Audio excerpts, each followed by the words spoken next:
A Júris é uma entidade de classe muito multifacetada, né? E o presidente tem que ter essa visão.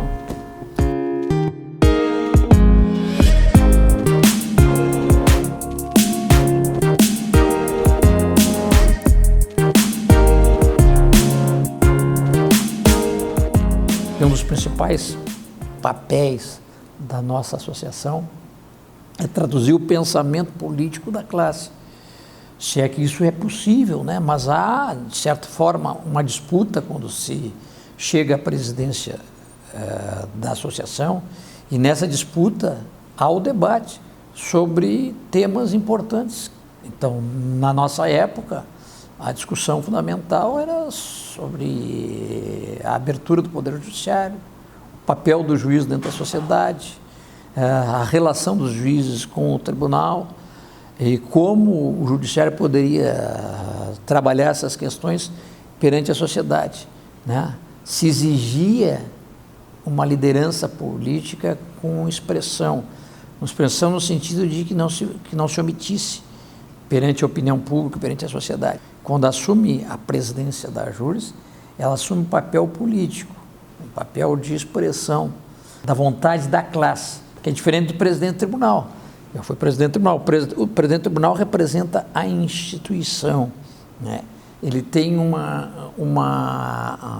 é uma figura política dentro da estrutura do Estado. Vamos dizer, é um homem de Estado. E agora o presidente da associação ele tem que traduzir a expressão política do pensamento da classe. Então esse é um viés importante da Júris.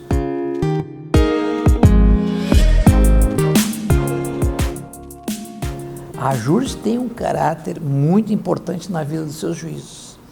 Eu diria o seguinte: o indivíduo assume. Eu fui 37 juiz da ativa e hoje já sou 3 anos aposentado, então eu já tenho 40 anos de magistratura.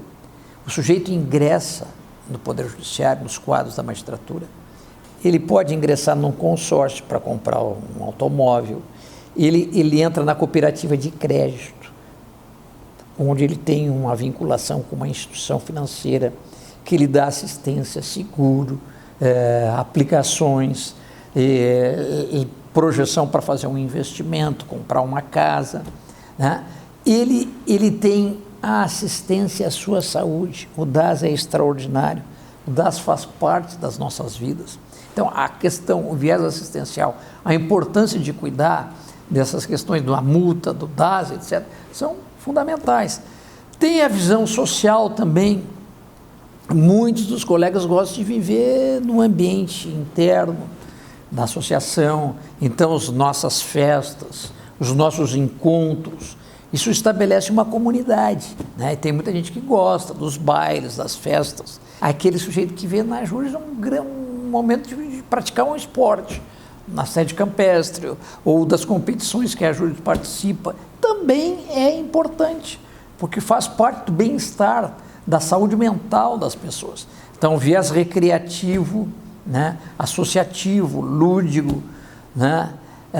A questão sindical, eu não poderia deixar de falar, sindical entre aspas, mas evidentemente que a Júris tem que postular os nossos benefícios, as nossas vantagens, os nossos avanços, né?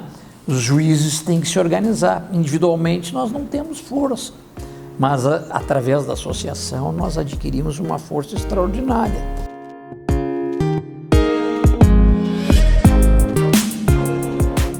Houve vários episódios importantes na nossa gestão, alguns administrativos, como a construção dessa sede aqui, que eu acho que foi algo importante, que marcou, outros políticos, que nós, na época, estávamos diante de um episódio de reforma da Previdência, e as lutas da democratização do Poder Judiciário. Dali surgiram avanços que não retrocederam mais.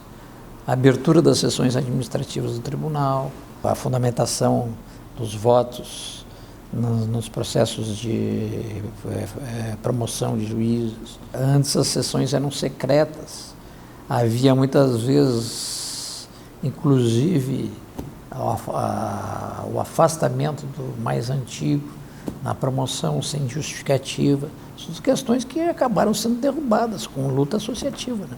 Então, processo de abertura do Poder Judiciário são que as bandeiras sempre estiveram na mão da associação de classes. E as lutas sindicais, né?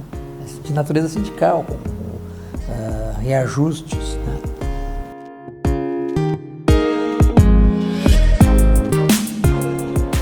Eu me lembro, na época, que nós conseguimos, eu acho que o último reajuste expressivo da magistratura foi na nossa gestão, antes que viesse o subsídio, como forma de remuneração da magistratura. E eu me lembro que, na época, inclusive, houve um grande estrépito. Eu tive um embate muito forte com o então presidente do tribunal, que é meu amigo, mas cada um estava numa posição diferente na época, que é o doutor Tedesco, desembargador Tedesco, que hoje era o nosso diretor do DAS. Ele era presidente do tribunal e eu era presidente da JURS. Claro, eu bem mais novo que ele, né? E eu fazia o papel do reivindicador, daquele que postulava em nome da coletividade. E ele administrava os recursos do Tribunal de Justiça e muitas vezes botava freio nisso. Nós tivemos embates que eram necessários. Então, a presidência da JURS também tem esse viés postulatório, o viés até de certo modo sindical, né? Na luta pelos interesses da classe.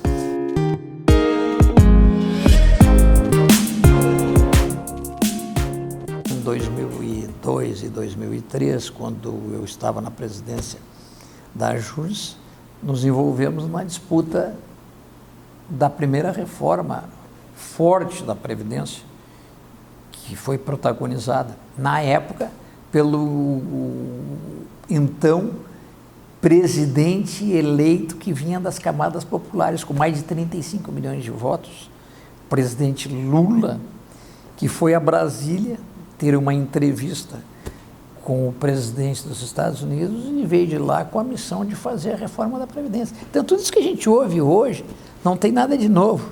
Essa questão da reforma da Previdência, que a primeira grande reforma da Previdência foi em 1998. Depois, em 2003, a segunda reforma da Previdência e agora outras reformas. Sempre a conversa é a mesma, que a Previdência é deficitária, quando isso não é bem assim, a gente sabe. Então, nós fizemos o grande protagonismo contra a reforma da Previdência foi liderado pela JURS e pelos juízes, porque o Congresso Nacional estava completamente dominado pela avalanche política que representava, na época, a ideia do presidente da República, um homem que veio das camadas populares, eleito com uma extraordinária votação. Então, nós chegamos à conclusão de que os partidos políticos, ou mesmo o Congresso Nacional, não faria qualquer objeção ao que viesse de lá.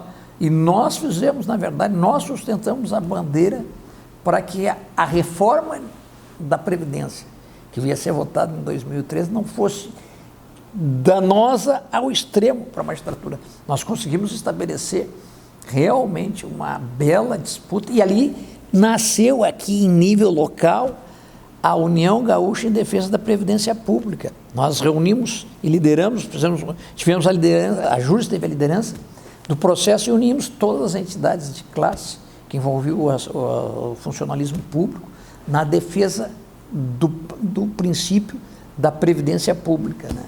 Que para nós era fundamental. Então, e esse foi um episódio muito marcante. Eu me lembro que nós tivemos uma Assembleia Geral na MB, onde eu fiz um discurso inflamado e nós, inclusive, deflagramos naquela época a greve nacional da magistratura, que só não veio a cabo porque nós conseguimos com isso negociar junto à presidência do Supremo Tribunal Federal extraordinários avanços no projeto que aquele esboço inicial da reforma da Previdência. Mas, na verdade, a gente estava fazendo a defesa não apenas dos interesses da magistratura, a gente estava fazendo defesa de uma noção, de um conceito de previdência, né? Porque hoje, o que a gente vê hoje é a mesma discussão.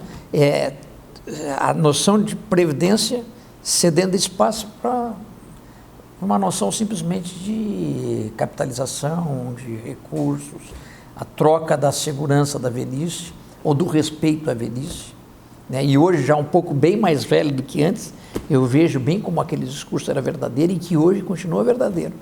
Nós temos que ter preocupação, não existem políticas públicas para os velhos, e é o grande receio é isso, que nós depois tenhamos uma velhice completamente desassistida, sem a noção de solidariedade, né?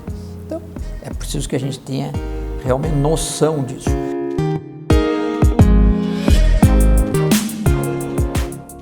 Na época havia uma certa resistência, no sentido de que a gente envolvesse com questões que diziam respeito a outras entidades, mas nós entendemos que era importante que houvesse essa união, porque a questão da previdência pública afetava a todos, e também é muito a questão da solidariedade, né? Eu me lembro que uma das grandes questões, uma grande luta que eu assumi, e eu tenho muito orgulho disso, foi estimular e liderar que todos os colegas permanecessem no INPE, no Instituto de Previdência do Estado, porque na época se tornava facultativo, antes era obrigatório. O IP, como assistência médica, ele passava a ser facultativo pela reforma constitucional, né? E a gente dizia que se os juízes saíssem do IP, isso seria fonte de desconstituição do Instituto. E ele era e continua sendo fundamental para nós. Então, estar em pé o IP é de fundamental importância.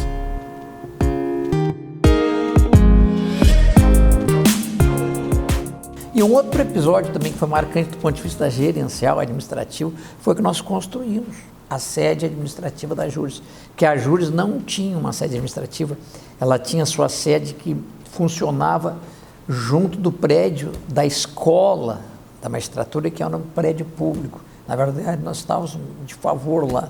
Então, havia necessidade de uma independência, e foi um esforço na época, e altamente exitoso. Na época, nós fizemos negócio com a mesma empresa que agora fez outro investimento, que a Júris é uma empresa muito séria, né? E que mostrou que nós estávamos certos. Até hoje, esse prédio aqui nos acomoda muito bem e é um lugar do nosso encontro, onde nós nos sentimos muito à vontade.